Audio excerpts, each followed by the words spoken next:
At M&M Tomato and Chile Company in California, owner Melquiades Flores sorts through his imported produce, a business that could soon face major changes. Cualquier tarifa es un impuesto más. Any tariff is an added tax that impacts all of us, including those who buy a pound, 2 pounds, or 1,000 or 10,000 pounds. It will always impact us because whatever they charge us, we'll pass it on to the consumer. Produce of Mexico is marked on nearly all boxes of tomatoes and chilies arriving at his warehouse, destined for homes, hotels, and restaurants across the state. President-elect Donald Trump announced last month that his administration would impose a 25% tax on imports from Canada and Mexico, along with additional tariffs on Chinese goods. While these measures aim to address immigration and security issues, economists warn that American consumers will ultimately bear the costs. You know, it's not just about trade. It's about using trade as a means to accomplish something that this administration would like to see happen, which is to slow the tide of illegal immigration across the border, as well as slow the tide of illicit drugs across the borders.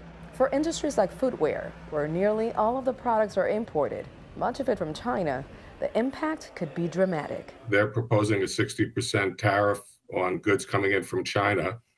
The shoes we sell, we're a moderate price brand. Our average men's shoes retail for about $50. So our $50 shoe would likely go to $70 or $75 a pair. While the incoming administration argues these measures will boost American jobs, business leaders say the math is simple. Higher import costs mean higher consumer prices. Consumers are paying the tariffs. And when they buy products that are made offshore, they're paying significant tariffs, which are included in the products. The costs are going to be passed on to the consumer, just the way they are today. Meanwhile, China is calling for dialogue rather than escalation. 相互尊重. China's position against unilateral tariff increase measures has been consistent. China is willing to strengthen dialogue in coordination with the United States. For produce importers like Flores, there are no easy solutions.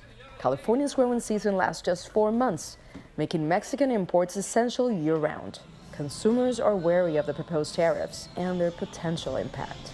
I think if they're implemented the way that we've been told they're going to be implemented, it will have an initial negative effect. I think it's going to make prices go up quite a bit, both for the consumer and also for producers here in the country. The idea is that long-term this should work out, but I do think it's going to cause a lot of difficulties in the short term. Do you think it will work in the long run? I don't think so, personally. For me, you know, yeah, it might increase prices, but I can see possible benefit as well, that maybe it makes a more level playing field. So I have mixed emotions because I know it's going to cost a lot of people a lot of money. As the debate over the tariffs proposal continues, one thing is clear. The American consumer is closely watching how these policies will end up affecting their bottom line. Nitza Soledad Perez, GTN, Miami.